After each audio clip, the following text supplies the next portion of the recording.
Conformément à l'article 70 du règlement intérieur de l'Assemblée, je donne à présent la parole à la vice-secrétaire générale des Nations Unies, son Excellence Amina Mohamed, qui va prononcer une déclaration au nom du secrétaire général.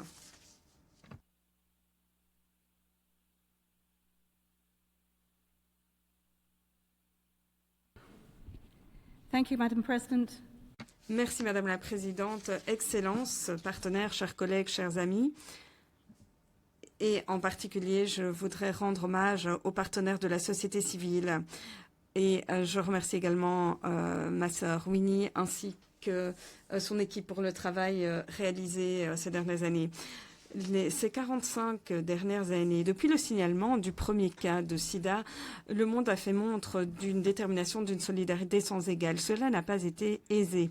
Les premiers jours de la riposte ont été marqués par de nombreux obstacles, confusion, manque de connaissances de données scientifiques, discrimination, stigmatisation et peut-être plus meurtrier encore, les hésitations politiques.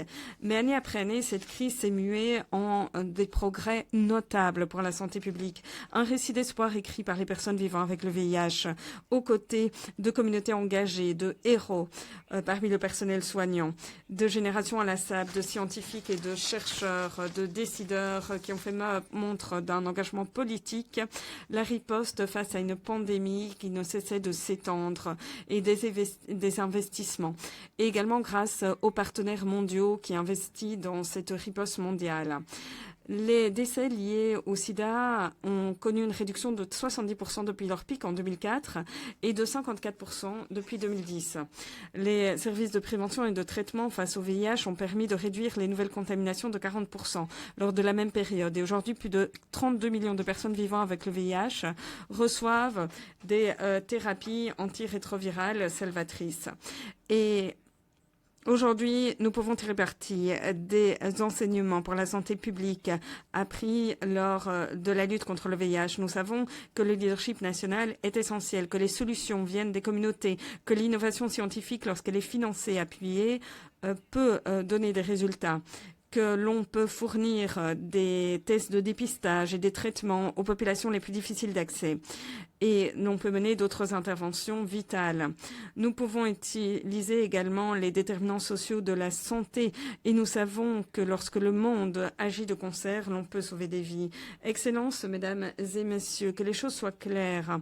Le sida n'est pas terminé. Comme mon rapport récent le démontre, nous sommes bien loin d'avoir atteint les objectifs fixés dans la déclaration politique de 2021.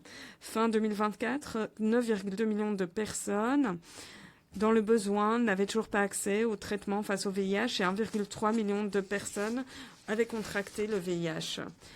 Plus tragiquement encore, 630 000 décès liés au sida ont été recensés.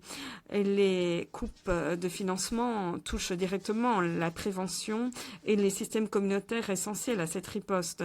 Dans le même temps, les contraintes financières et l'endettement des pays en développement détournent les ressources de la riposte face au VIH.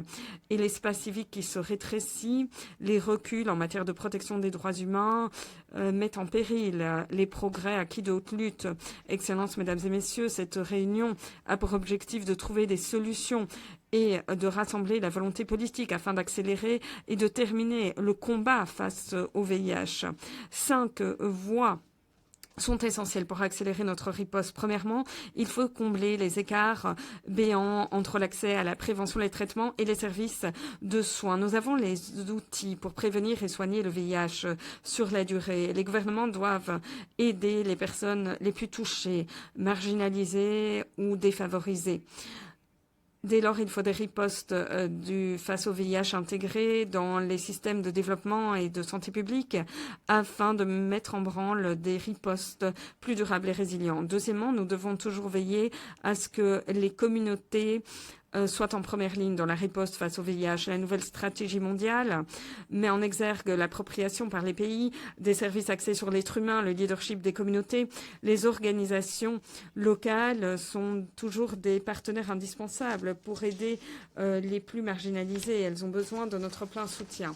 Troisièmement, les droits humains. Depuis le début, les inégalités, la stigmatisation et les discriminations ont alimenté l'épidémie, mais ont renforcé également notre détermination à protéger, à sauver des vies. en particulier parmi les communautés, les populations les plus vulnérables.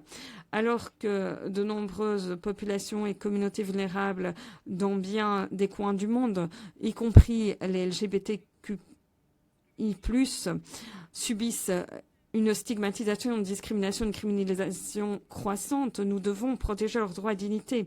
Les lois, les politiques, l'exclusion sociale qui marginalisent ces personnes non seulement bafouent les droits humains, mais pourraient également saper les initiatives en faveur de la santé publique. Les droits humains et l'égalité doivent être les maîtres mots de notre riposte. Quatrièmement, le financement. Le monde doit voler au secours des pays en développement afin qu'ils puissent bâtir des systèmes plus robustes de protection sociale et des systèmes sanitaires. J'exhorte les États à honorer les engagements dans le cadre de l'engagement de Séville, à fournir davantage de financement, à faire face à la dette insoutenable grâce à de nouveaux outils et solutions et à réformer le système financier mondial obsolète et inéquitable afin que les pays en développement reçoivent les ressources dont elles ont besoin et voient au chapitre. Ensuite, nous devons raviver cet esprit multilatéral qui a présidé à la riposte face au VIH. Cette riposte a démontré que la solidarité dans les différents secteurs et pays permettait de surmonter la crainte, les inégalités, l'injustice. Cela avait prouvé également que les institutions régionales, mondiales et mondiales devaient être unies dans l'action, alors que les dissensions et la méfiance vont croissant. Nous devons envoyer un message fort. Aucun pays, aucune communauté ne peut mettre fin au sida seul. L'ONU a été un partenaire tout au cours de cette entreprise. Ces 30 dernières années, le personnel dévoué d'ONU-SIDA n'a cessé d'aider les personnes et communautés touchées par le VIH de par le monde. Mais ces avancées sont maintenant mises en péril face à de graves coupes de financement et à des perturbations sans précédent. Grâce à l'initiative ONU 80, nous nous sommes engagés à renforcer la riposte face au VIH en tenant compte des capacités du savoir-faire du système de développement de l'ONU et au-delà. Cette transition a pour objectif de préserver les acquis et de veiller à ce que les personnes et les communautés les plus touchées soient aidées. Les structures évoluent certes, mais l'ONU ne cessera jamais d'œuvrer en faveur de la lutte contre le VIH en tant que menace de santé publique. La transition a déjà été mise en branle, notamment dans le groupe de travail créé par le Conseil de coordination du programme ONU-SIDA pour une transition sûre, responsable et ordonnée. Cela permettra de mieux partager les tâches dans les organisations coparrainantes pour reprendre certaines capacités de l'ONU-SIDA pour veiller à ce que les populations touchées soient encore entendues. Mais cela ne concerne pas seulement la santé, mais également les droits humains, la dignité, l'inclusivité. Il s'agit d'honorer notre promesse de ne laisser personne pour compte. J'espère que les travaux du groupe de travail seront couronnés de succès et que tous les acteurs pourront poursuivre leur action. Mesdames et messieurs, cette réunion est notre occasion de démontrer que même en ces temps difficiles, la communauté internationale peut se mobiliser une fois de plus autour des données scientifiques, de la dignité humaine, de la solidarité, de la responsabilité partagée. La responsabilité de mettre fin au sida en tant que menace à la santé publique d'ici à 2030 nous incombe à tous. Avançons donc à l'unisson, emplis d'un sentiment d'urgence, de solidarité et d'ambition. Merci. I thank the Deputy Secretary. Je